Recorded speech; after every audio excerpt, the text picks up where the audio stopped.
Well, we've certainly had quite a big shift in weather, and it's going to carry on for a week or more. Quite high temperatures, bright sunshine, and all of a sudden you're going to have a new best friend, and that's one of these, a bottom watering tray. The sun can do a lot of damage to your plants if it's beating down on leaves of your plants, and then you top water everything. You're going to scorch all your leaves. That's going to knock your plants back.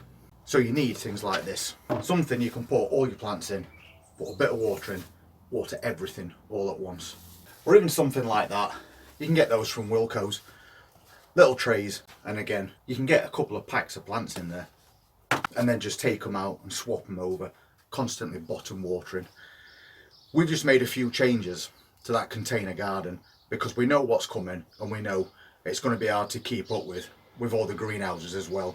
So I'll just show you what we've done.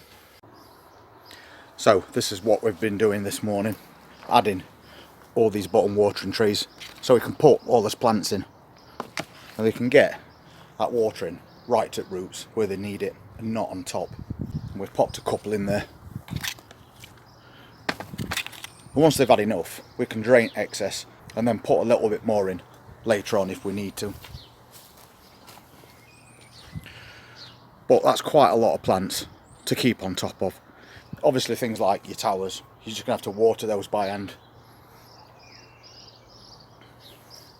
And things like this tin bath that we've got full of onions.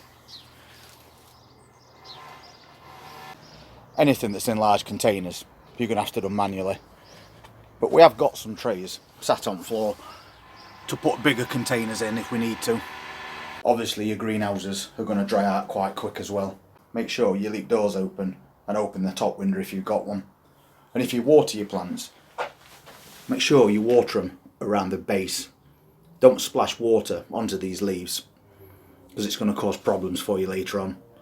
And as these plants grow, we start taking these bottom leaves off anyway and leave ourselves a good gap for doing that type of watering. And we've got loads of things in little pots as well and packs. Of course they're going to dry out really quick too. So once again we've got these bottom watering trays so we can put everything in at once and keep on top on it. Otherwise you're going to lose plants.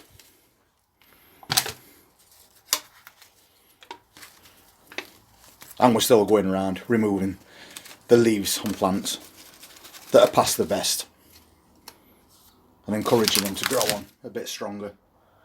They're butternut squash plants. Things like these, pretty big containers, but because the bottom's so small, we can still stand it in a bottom watering tray because the roots will be going down to the bottom of that container now.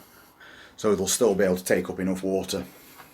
We have still got quite a lot of tomato plants in 9cm pots, so they'll need soaking as well.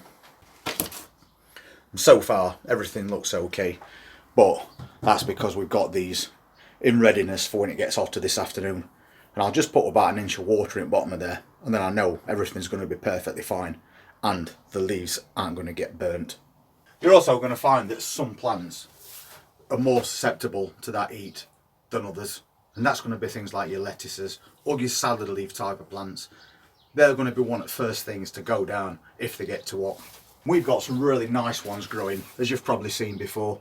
Little gem lettuces, doing really well.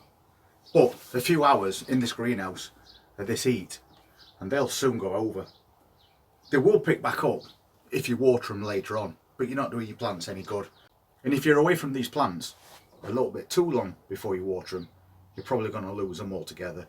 And when you've got plants growing like that, you really don't want to lose them.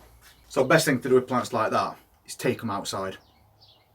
They're not going to do well at all in this kind of heat. Even things like your cucumbers, you can take those outside. It's plenty warm enough through the day. Just make sure you cover them up like we do on these benches with a bit of green netting. That's to stop birds pecking away at those plants and ruining your leaves. But I came in this morning before it was even very hot, and we've got this going on. This is a courgette, and you can see the leaves are all starting to droop now because it's as light as a feather. It's drying out. We can just give it a quick boost by watering around the base of that plant and over the top. Get a good amount of water in there. Because this is so dry, a lot of that water is going to run straight through. So give it a blast, let it drain down, blast it again. And that should be enough to keep that plant going all day. But still, plants like that, just take them outside, put them all in a basket or something. I'll just gather them all together and pop them in a basket like this. Anything that I know is susceptible to shrivelling up. Since I know a lot of these plants are in quite small pots, so they hold a lot less moisture and they don't hold it as long. So things like that are what you need to prioritise on. Of course, you don't have to take everything outside if you don't want to. Ideally, if you've got some bottom watering trays, you can set those up in your greenhouse, which we had, but we've moved them down to that other one now. So I'll probably move a lot of these plants down to that greenhouse and we'll just stand them in those bottom watering trays, because the back of that greenhouse also offers up a little bit of shade by mid-afternoon. When it comes to your larger containers, it's really good to have something like this. This measures the moisture in your compost. You can get them from Wilko's. They're not expensive, probably about £3 or £4, but that was before all these price increases, so you'll have to check that yourself. And they're really good because it measures the moisture and it also measures the pH levels in your compost. So basically it starts off like that, and if you put it in your container, that needle will go up or not if it's dry. On the top of this container where we've got these lettuce leaves, the top looks quite dry. It's a very light colour, which is one way people tell whether the plants need watering or not, because the compost on top seems quite dry. But that's not always the case. That's the sort of thing that leads to overwatering, and then your leaves are going to start and turn yellow and you're going to have problems. Because I've just put that in there, and although it looks dry, that's registering as quite moist. The needle is halfway up, so this doesn't need watering because it's obviously got plenty of moisture in the bottom. It just needs taking out of that direct sunlight, and that'll stop your leaves shriveling up. So that's what we're going to be doing with that. And another example is this one. This looks very dry on top. It's actually quite light as well, but when you stick this prong in, again, it registers as having some moisture in there. So another case of pop it outside. You don't really need to water it. You know when your plants need watering, like you just saw with that courgette, because the leaves will all start to droop. That's a guaranteed sign that your plants need water. We've got these pepper plants as well in 2 litre pots. Again, the size of your pot is going to make a massive difference to how long it takes for these plants to dry out and start to struggle. This one is showing a quite high reading of moisture, so this again doesn't need any water. And the thing about peppers is, peppers don't mind drying out to some extent. You can leave these for a couple of days or more without water. Even when it's quite warm, they'll cope quite fine because they're tropical plants, which is another difference. And as with that courgette, these leaves will start to droop down, telling you it needs some water. But this little tool tells me straight away it doesn't need water. And because it's a tropical living plant, we don't need to take it out of the greenhouse either. It'll be quite happy in here. But definitely anything like this, your little tiny salad pots, they're not going to hold any moisture for any length of time at all. So these, again, are the ones that's going to go down first. Take those outside and give them a bit of protection from birds. In this country, we go from one extreme to other. We moan for months and months on end about it being cold and wet. And then as soon as it gets hot, we complain that it's too hot.